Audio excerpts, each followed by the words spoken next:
थे, गर्मी अपने आप चरम पर था, लेकिन बिहार के मतदाता और पूरे देश के मतदाता ने फिर से नरेंद्र मोदी जी को प्रधानमंत्री बनाया। इसको भी मैं विशेष तौर पर सभी लोगों को धन्यवाद देना चाहता हूँ। लेकिन काम, क्योंकि डबल इंजन की सरकार है यहाँ और काम करना है। वैसे इतिहास के पन्ने में काम ही आपको जनता तक सीधा संवाद कराने का, पहुंचाने का काम करता है।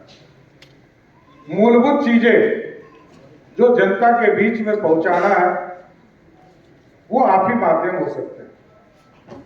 इसलिए जो आपके कुछ इश्यूज आए हैं, हम जरूर चाहेंगे कि इसको जल्द से जल्द इसका सॉर्ट आउट की हो जाए और जल्द से जल्द सभी लोग की कोशिश की है। क्योंकि हमारे पास भी कई मान्य विधायक, सांसद आते हैं कि हमारे यहाँ कोई डॉक्टर नहीं है। जब हमारे पास 3200 डॉक्टर है तो इनको तुरंत पोस्ट करके, जो आप लोगों ने अपना इच्छा भी जताया होगा, उसके आधार पर सभी जगह पोस्ट करने का काम किया जाए और अदर जो फैसिलिटीज है तो स्वाभाविक है आपको उपलब्ध कराने का काम करना है। लेकिन साथियों, नौकरी में तो आ गए, अब बिहार निर्माण का समय है और ये बिहार टेक ऑफ कर चुका है। बिहार विकसित हो रहा है। देश विकसित तभी हो पाएगा जब बिहार विकसित। और आप सोचिए कि बिहार में देश का 10वां हिस्सा हमको सब चीजों में मिलता है। मैं तो धन्यवाद देता हूं प्रधानमंत्री जी को। बिहार के मुख्यमंत्री ने एक ऐतिहासिक फैसला लिया और बिहार में शराबबंदी करने का काम किया। उसके बाद हमको रेवेन्यू की चिंता थी। हम जीएसटी यदि इस देश में लागू नहीं हुआ होता तो बिहार जैसे राज्य को राशि कहां से आती। लेकिन देश के यशस्वी प्रधानमंत्री जी ने पूरी व्यवस्था खड़ा किया और आज सोचिए कि अब तो 2 लाख करोड़ रुपया इस पूरे देश में प्रत्येक महीने जीएसटी से हम उपलब्ध कराने का काम करते हैं। उसका कारण एक ही है, हम धीरे धीरे हैबिचुएटेड हो रहे हैं और आदतन, जिसको कहते हैं ना कि हम ईमानदार हो। पहले हम पैसा भी देते थे, रास्ते में रह जाते।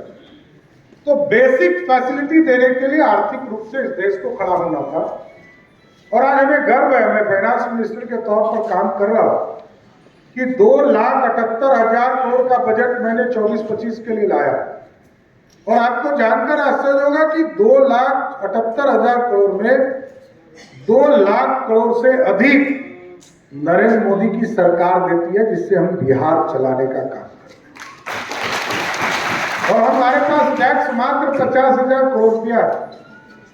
एक शिक्षा विभाग को और हेल्थ डिपार्टमेंट को लगा देंगे तो 70,000 करोड़ रुपया के आसपास पूरा एस्टैब्लिशमेंट खर्चा है।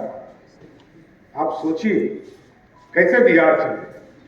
क्योंकि हम पूरा फैसिलिटी दें लोगों को, व्यवस्था खड़ा करें, हम चिंता करें।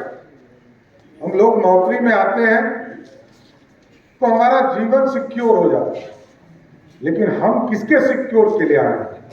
हम 14 करोड़ बिहारी को सिक्योर करने आए हैं, उसको ठीक करना है, उसका इलाज करना है। इसलिए आप लोगों से आग्रह करेंगे, निवेदन करेंगे कि आयुष पूरी तरह, ये जो फैकल्टी है, इसके पहले तो कई वर्षों से हम लोग 27-28 साल से बिहार की राजनीति में काम कर रहे हैं, इस पर कोई फोकस नहीं। अब तो पे स्केल भी आपका वही है जो एलोपैथी डॉक्टर्स के हो गए हैं और आगे भी जो चीज छूटे हुए, इस पर भी सरकार चिंता करते रहे। लेकिन हम जरूर आग्रह करेंगे कि धरती पर जो भगवान आप ही हो, भगवान, हम आस्था है हमारा भगवान राम में, आस्था है भगवान कृष्ण, लेकिन हम लोग सजीव यदि भगवान देखते हैं तो वो डॉक्टर में ही देखते हैं। इसलिए आप लोगों से विशेष आग्रह कि पूरी व्यवस्था खड़ा की और बिहार को समृद्धि के लिए, लोग स्वस्थ होंगे तभी बिहार आगे बढ़ पाए। हमारे पास सब कुछ है और मैं बार बार कहते रहा कि टैलेंट की कमी बिहार में कोई नहीं, कमी नहीं। हम तो दूसरे प्रदेश में पढ़ने भी हम ही जाते हैं। कोटा में 70% बच्चे बिहार के हैं और पढ़ाने वाला भी 80% बिहारी है, कोई दूसरा नहीं। और टैलेंट की कोई कमी नहीं, टैलेंट भरे पड़े हैं, हम उसका उपयोग करें बिहार के कल्याण के लिए। और इस बिहार ने तो भारत की कल्पना की। इस भारत को पहली बार अखंड भारत का सपना आज से 2000 वर्ष पहले इसी पाटलिपुत्रा में देखा गया। किसी और ने सपना नहीं देखा। पूरा स्वर्णिम काल इस भारत को इसी बिहार के लोगों ने दिया है। इसलिए हम सभी लोगों से आग्रह करेंगे, हम बहुत पीछे और सभी सेक्टर में पीछे, और हम पूरी एक टीम वर्क करें। Allopath, Ayurveda, homeopath. मैं अभी गया था दिल्ली के एम्स में, जो आयुर्वेद के तौर पर काम करते हैं। सीटी स्कैन जरूर होता है एलोपैथ के सेक्टर से, लेकिन पूरा इलाज वो आयुर्वेद के सेक्टर से हुआ होता है। इसलिए पूरी एक संस्था खड़ा करनी थी। मैं गया था एक बार पंचतंत्र करने के लिए, आयुर्वेद पंचकर्म करने के लिए, तो मैंने देखा बिहार में भी ऐसी व्यवस्था है। लोग कहते हैं कि साउथ इंडिया में ये सारी व्यवस्था खड़ा है। तो मैंने तुरंत कहा, हेल्थ सेक्रेटरी से बात की और कहा कि इसकी पूरी इंफ्रास्ट्रक्चर को बढ़ाना चाहिए और वहां पर पंचकर्म के पूरी व्यवस्था एकदम मॉडर्नाइज करके पूरी व्यवस्था खड़ा की।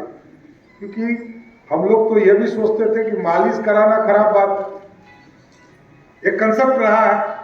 लेकिन हम पहले देखते थे, पहले के जमाने में देखते थे, चाहे वो बूढ़ा हो या कोई नौजवान